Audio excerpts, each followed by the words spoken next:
오늘 말씀의 제목이 복 있는 사람입니다. 복 있는 사람은 보통 때는 교독을 하죠. 근데 오늘 좀 색다르게 한번 해보려고 합니다. 먼저 두 가지 번역 성경을 지금 저희가 가지고 있는 개역 개정을 먼저 읽고 그리고 다른 번역을 한번 읽어보도록 하겠습니다. 근데 저희가 읽는 게 아니고 다현이가 개역 개정을 읽고요. 그 다음에 연희가 다른 번역 성경을 읽어볼 것입니다. 잠깐만 앞으로 나가주세요.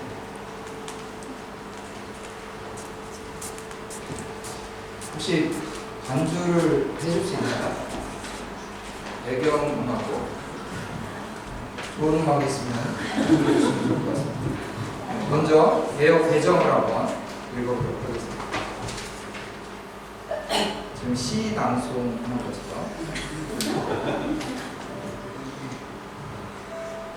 복 있는 사람은 악인들의 꾀를 따르지 아니하며 죄인들의 길에 서지 아니하며 오만한 자들의 자리에 앉지 아니하고 오직 여호와의 율법을 즐거워하여 그의 율법을 주야로 묵상하는도다.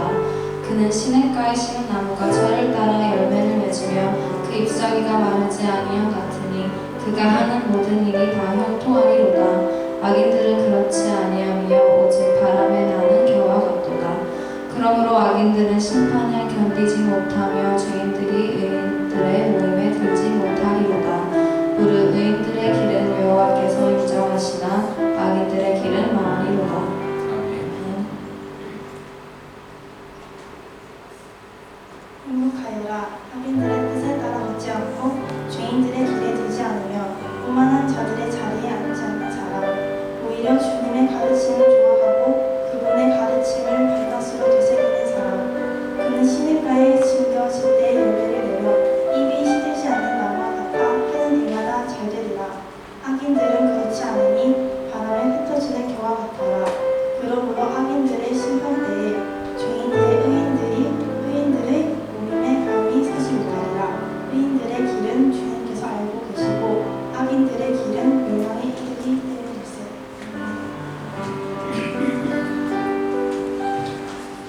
박수 한번 주시죠.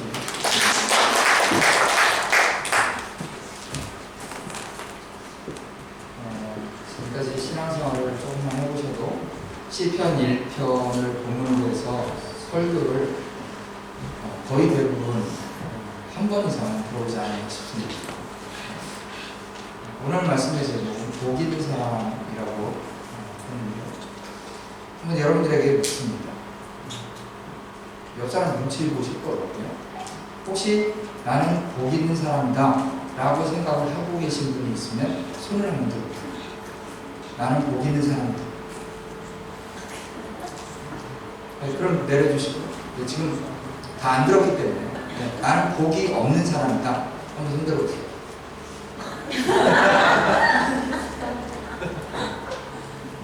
민진이가 쑥스러워할 건 없고요. 민진이의 저 솔직함에 때로는 깜짝 놀라기도 합니다.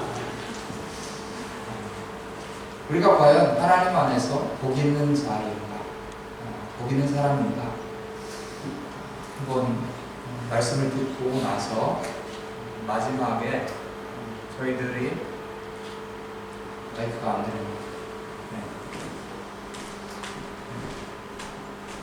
저희들이 말씀을 듣고 나서도 과연 복 있는 사람인가 한번 자문해 봤습니다. 시편은 몇 편으로 되어 있습니까?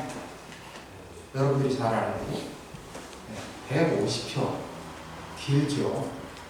엄청 깁니다. 그렇다면 가장 오래 전에 지어진 시가 언제쯤 지어진 시일 것 같습니까? 누가 시편의 저자로 많이 등장을 하죠? 다윗. 다윗이 73편 정도가 150편 중에 73이니까 거의 절반을 다윗이 지었다라고 얘기를 하죠. 그리고 그 외에 사람들이 또 등장을 합니다.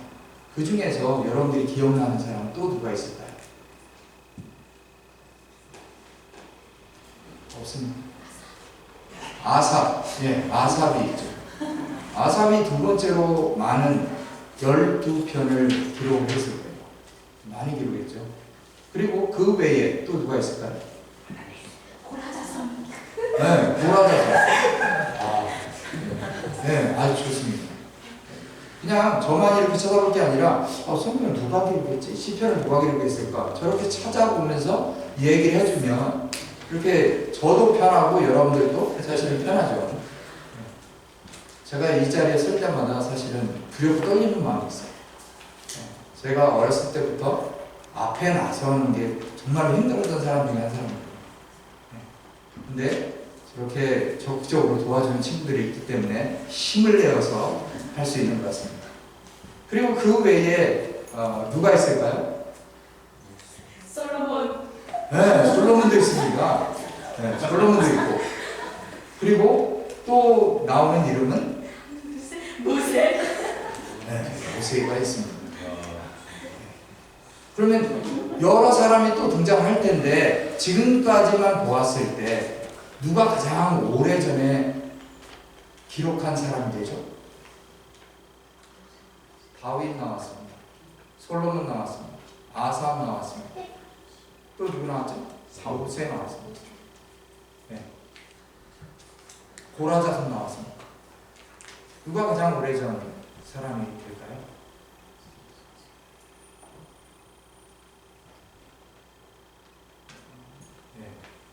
민지가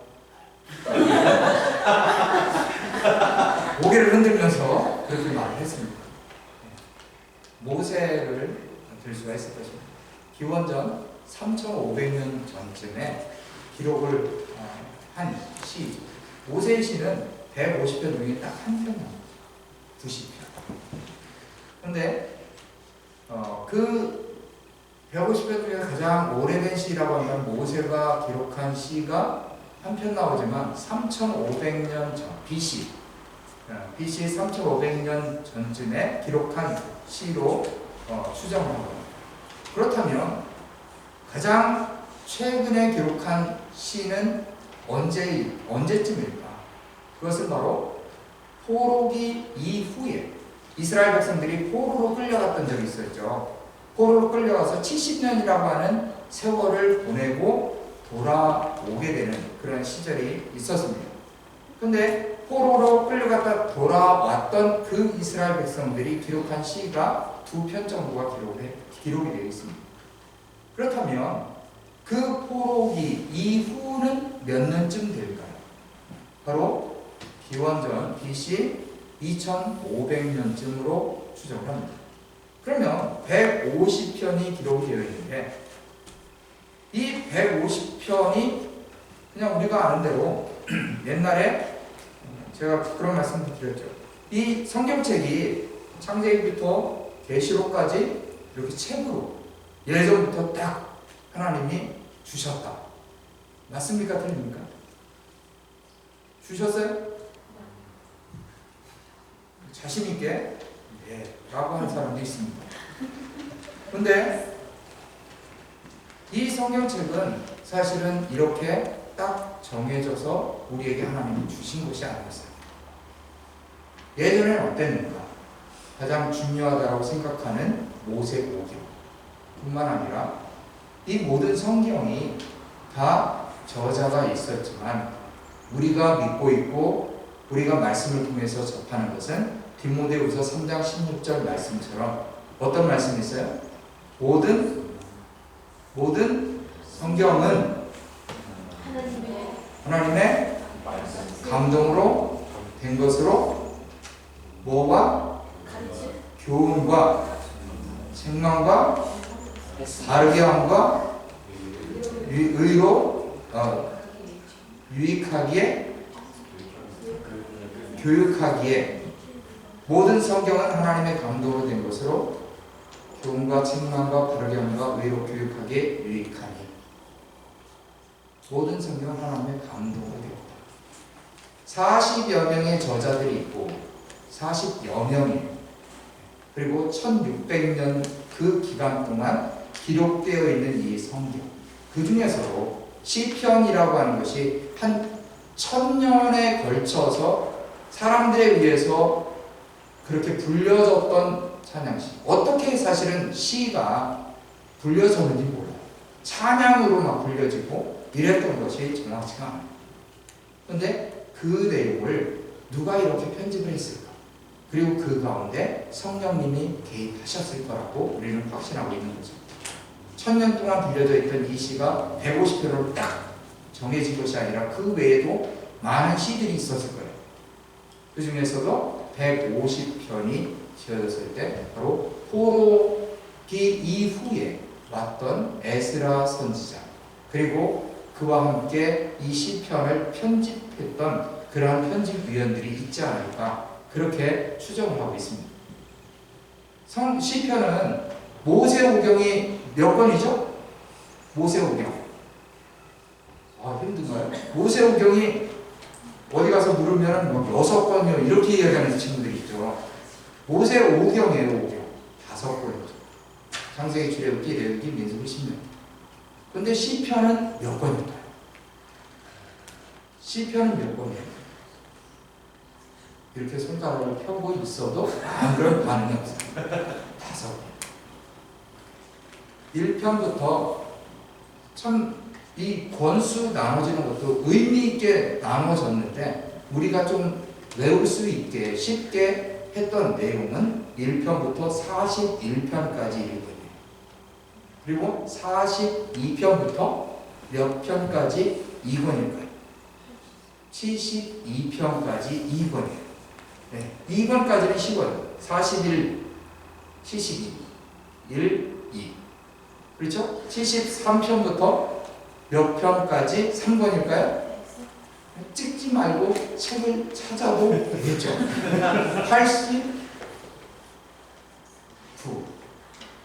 89까지 3권입니다.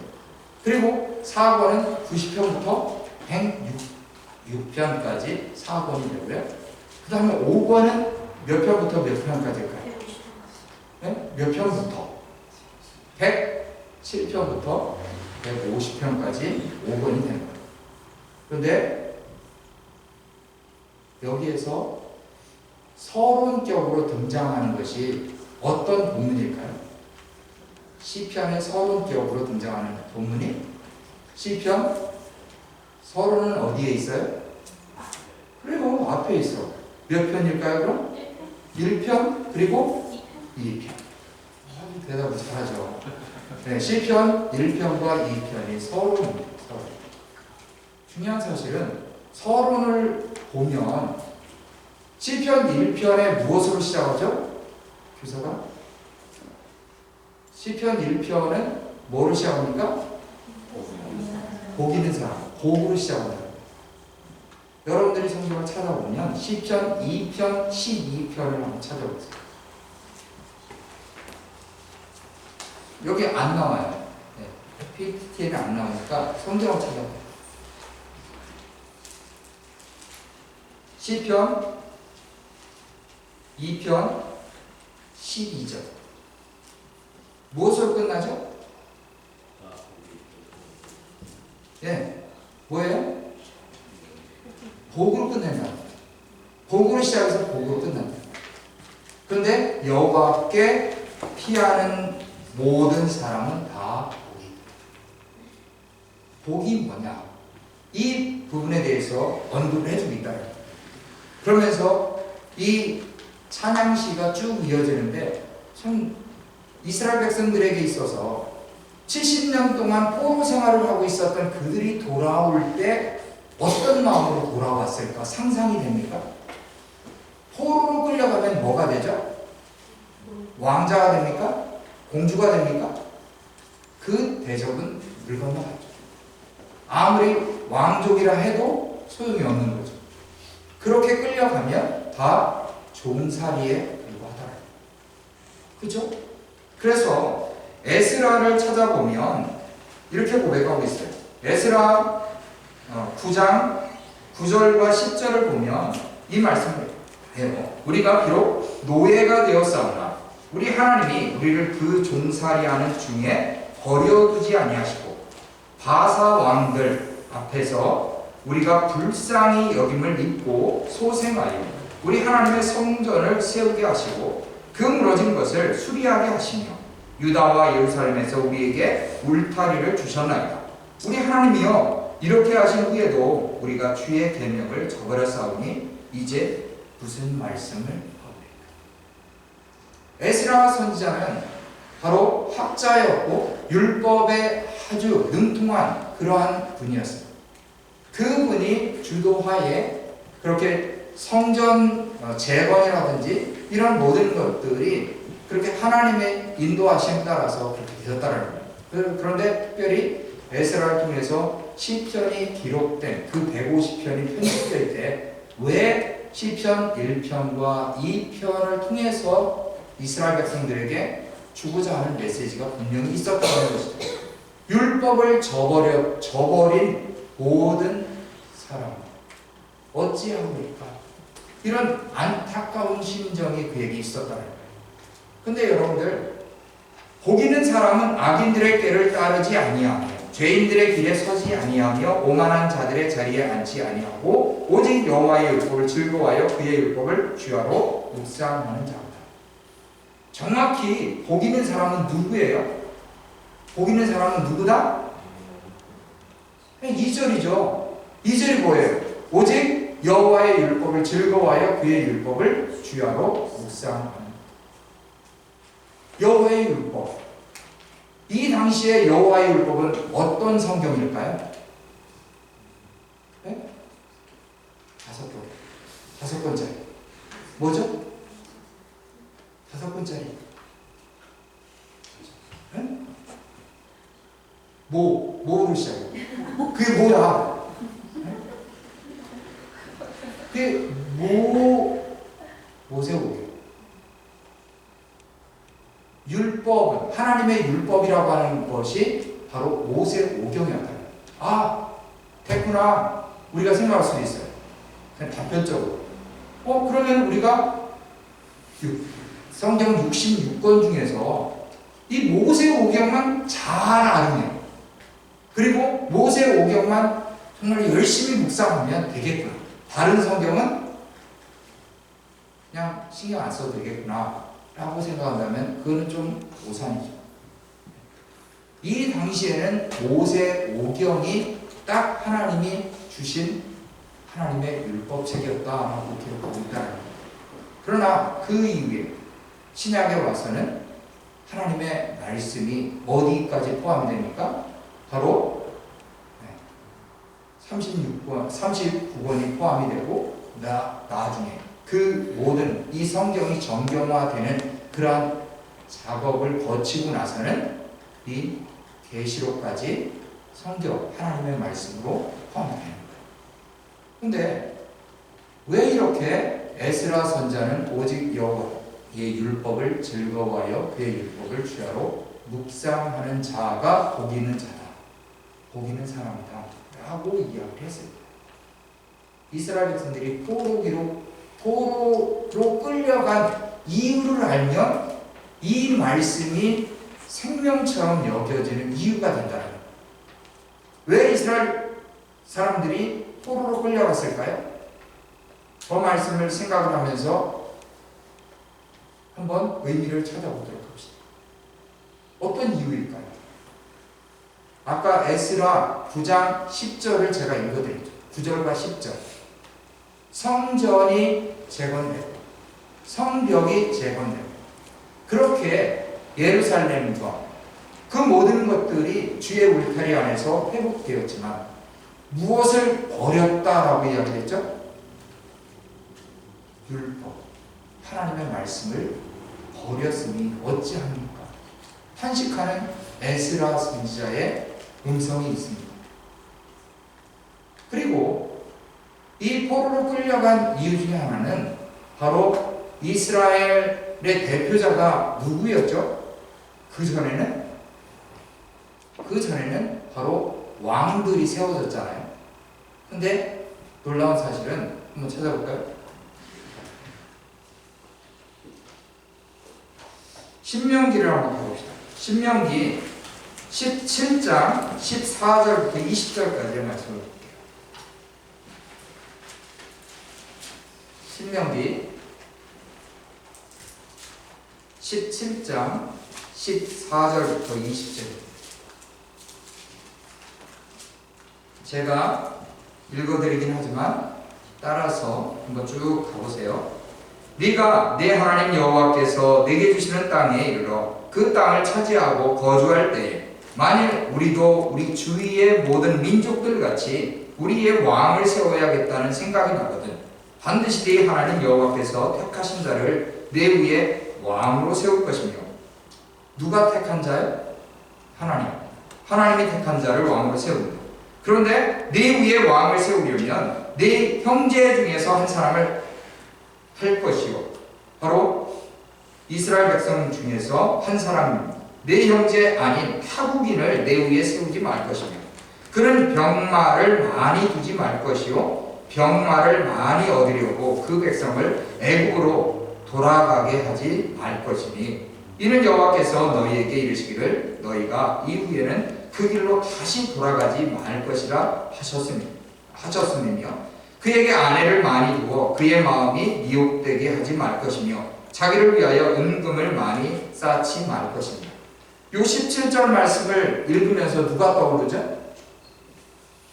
17절 말씀을 읽으면서 누가 떠올라요? 어떤 왕?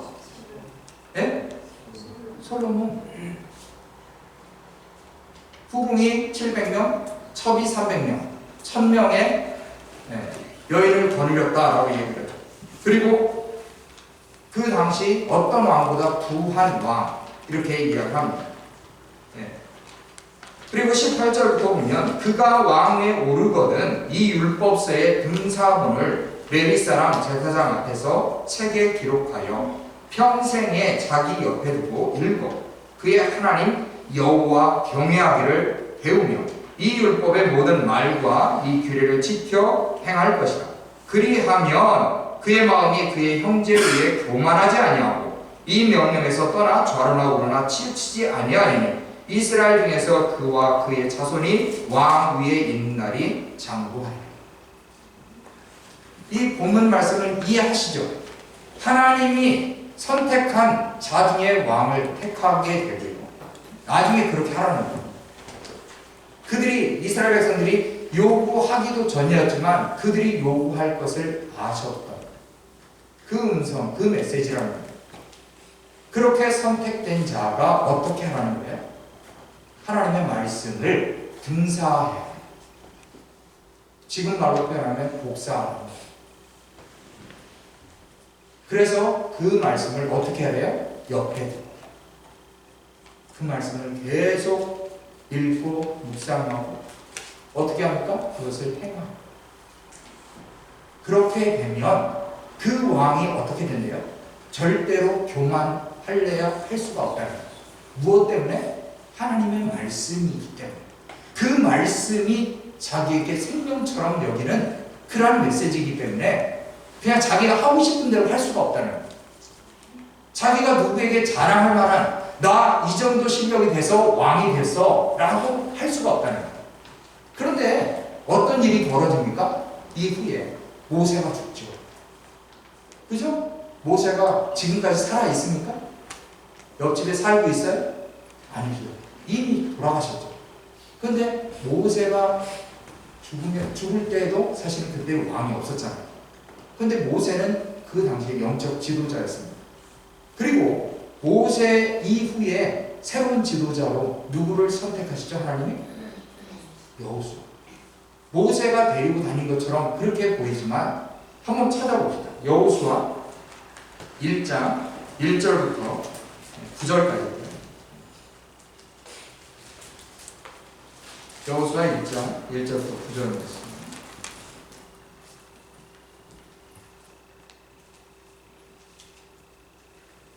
여호수아를 신약에 가서 찾으면 안 됩니다.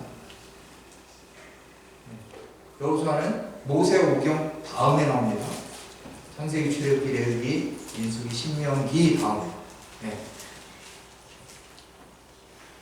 제가 읽어드립니다. 여호와의 종 모세가 죽은 후에 여호와께서 모세의 수종자 눈의 아들 여호수아에게 말씀하여 이르시되 내 종 모세가 죽었으니 이제 너는 이 모든 백성과 더불어 일어나 이 요단을 건너 내가 그들 곧 이스라엘 자손에게 주는 그 땅으로 가라. 내가 모세에게 말하는 바와 같이 너희 발바닥으로 밟는 곳은 모두 내가 너희에게 주었노니 곧 광야와 이 레바논에서부터 큰 강 곧 유브라데 강까지 헷 족속의 온 땅과 곧또 해 지는 쪽 대해까지 너희의 용토가 되리라. 내 평생에 너를 능히 대적할 자가 없으리니 내가 모세와 함께 있었던 것 같이 너와 함께 있을 것이니라. 내가 너를 떠나지 아니하며 버리지 아니하리니 강하고 담대하라. 너는 내가 그들의 조상에게 맹세하여 그들에게 주리라 한 땅을 이 백성에게 차지하게 하리라. 오직 강하고 극히 담대하여 나의 종 모세가 내게 명령한 그 율법을 다 지켜 행하고 우로나 좌로나 치우치 말라. 그리하면 어디로 가든지 형통하리. 8절과 9절 같이 한번 해볼게요. 시작. 이 율법책을 내 입에서 떠나지 말게 하며 주여 너로 그것을 묵상하여 그 안에 기록된 대로 다 지켜 행하라. 그리하면 네 일이 평탄하게 될 것이며 네가 형통하리라.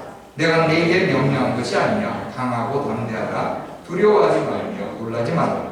네가 어디로 가든지 네 하나님 여호와가 너와 함께 하느니라 하시니라.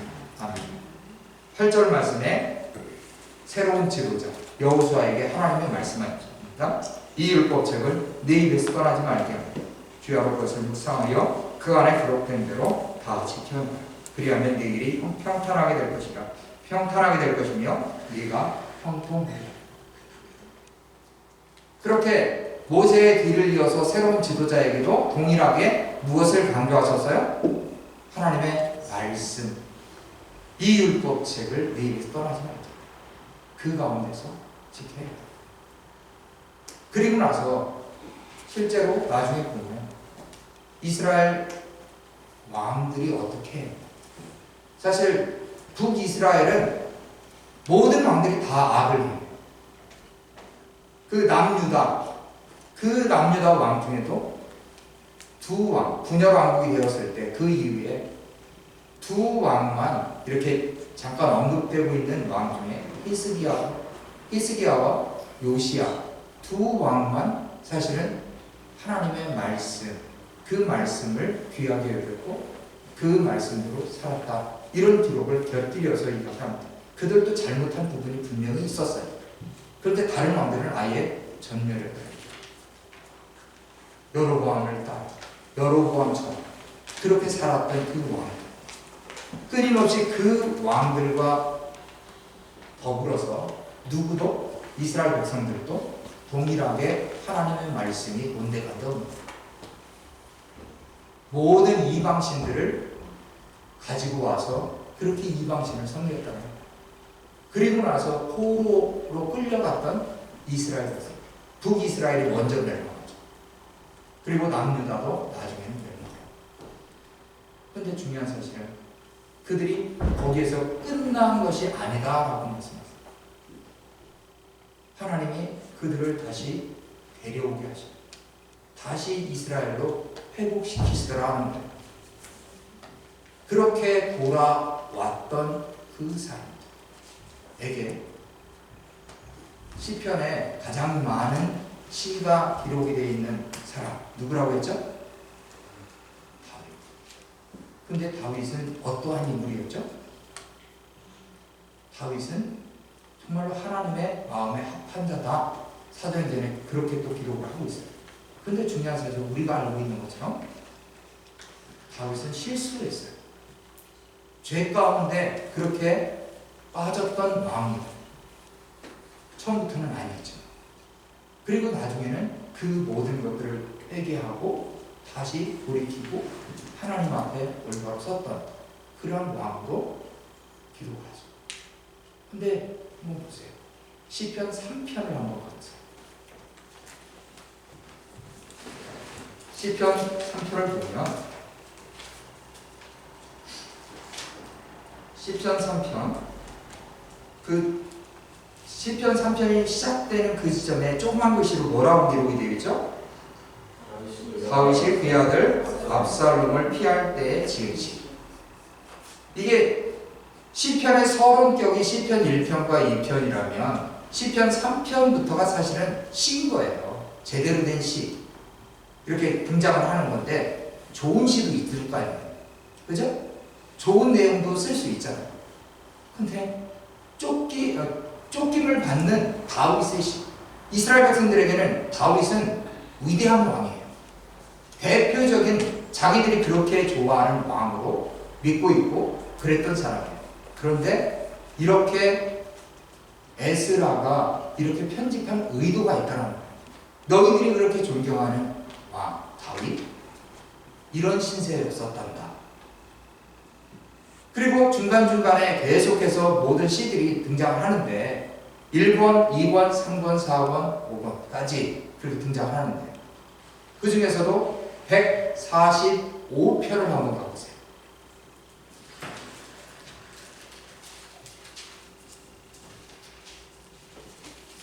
145편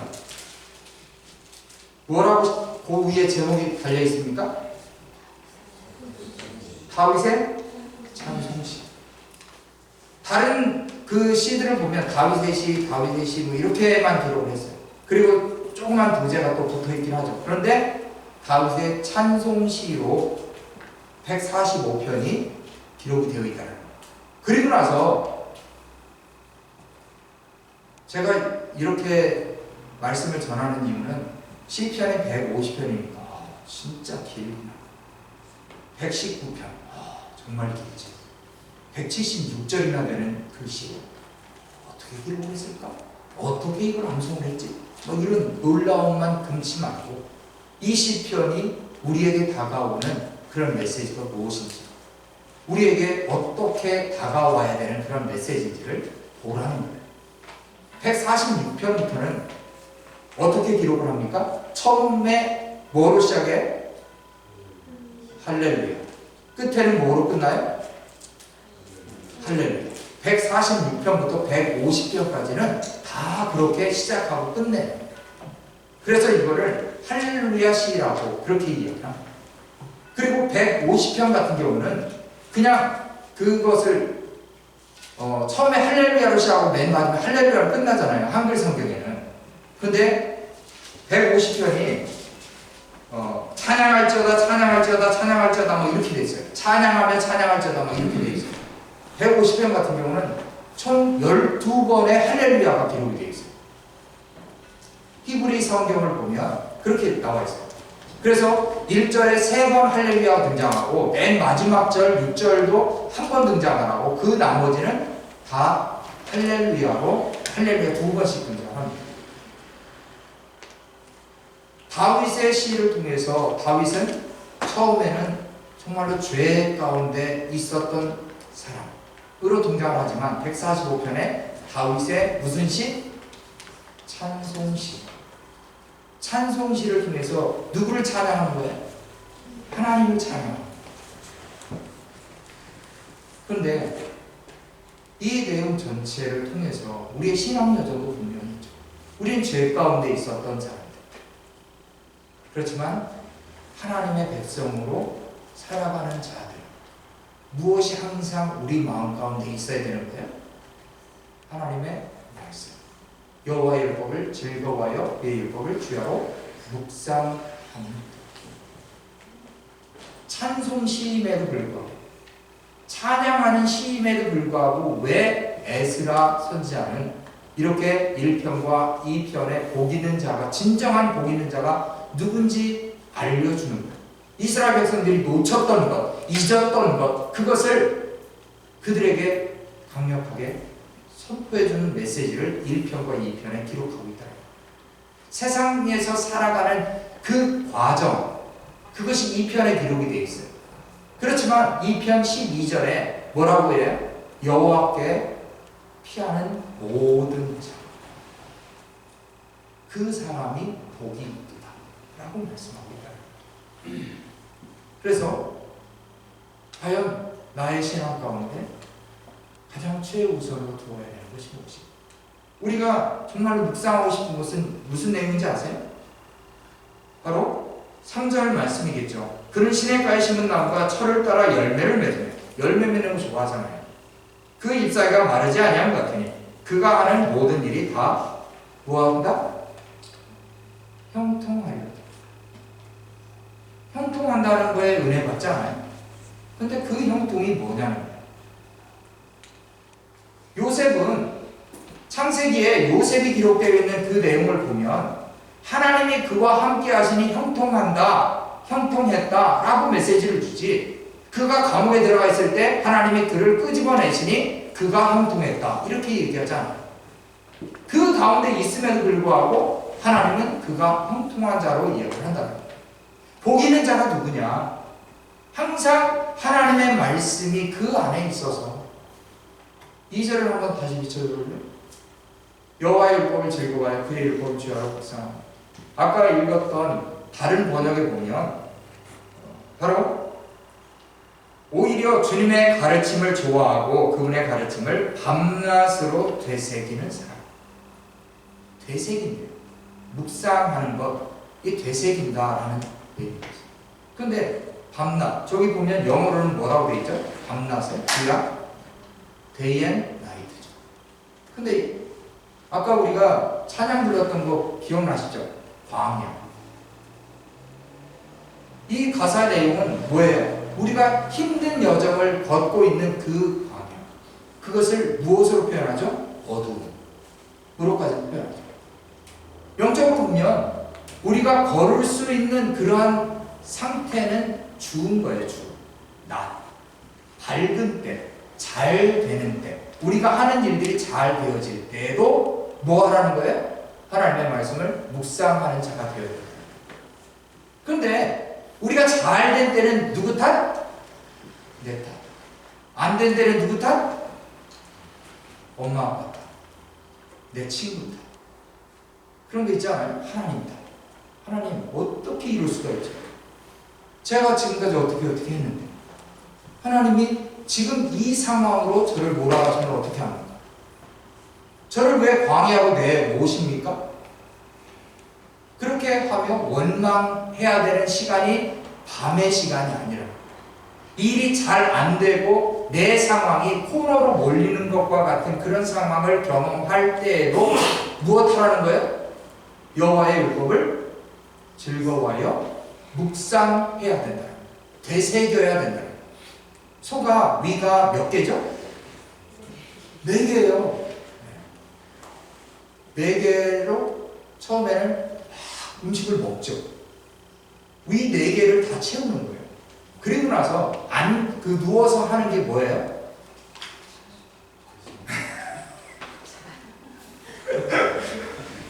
네, 피곤해. 많이 먹어서 피곤해. 네, 자기도 해요. 그렇죠. 피곤할 때는 먹고 자고 일어나서 돌아다니기도 하고 그렇죠. 그런데 소가 딱 누워서 하는 게 끊임없이 입에 있는 거를 이렇게 할까요? 아니죠. 이 속에 있는 거를 위에 있는 거를 위 하면서 밑에 얘기하죠. 네. 위에서 이렇게 위가 4개니까 얼마나 많이 먹었겠어요. 저희는 위가 하나인데도 불구하고 위 4개인 사람처럼 먹는 사람이 있잖아요. 네. 그런데 위에서 딱 끌어올려서 입에서 끊임없이 되새긴다. 되새김질을 해요. 그리고 나서는 뱉어요. 소가 그렇게 어리석진 않죠. 열심히 씻고 다시 입으로 그 위로 보내죠. 그러면서 소화를 시키는 거예요. 지난번에 소고기를 먹는데 거기에 껍질이 있었던 것 같아요. 아무리 씹어도 안 씹혀. 그 껍질이 진짜 질기잖아요. 그것은 입으로 씹는다고 해서 그걸 씹는 게 아니거든요. 최근에 들었던 아주 쇼킹한 얘기 중에 버블티 먹을 때 꼭 확인했어요. 그 펄을 중국에서는 타이어로 만들어서 이렇게 판매를 했던 그런 아주 쇼킹한 얘기예요. 그렇게 먹었던 사람이 몇 번 먹었는데 소화가 안 돼가지고 병원에 갔더니 이 뱃속에 펄이 쌓여서 소화불량이에요. 그래서 이제 해결을 했겠죠. 제가 해결해 준 건 아니지만. 근데 이렇게 씹어서 뱉는 것이 아니죠. 씹어서 되새김질을 하는 거는 그걸 자기 것으로 만드는 거죠. 그죠?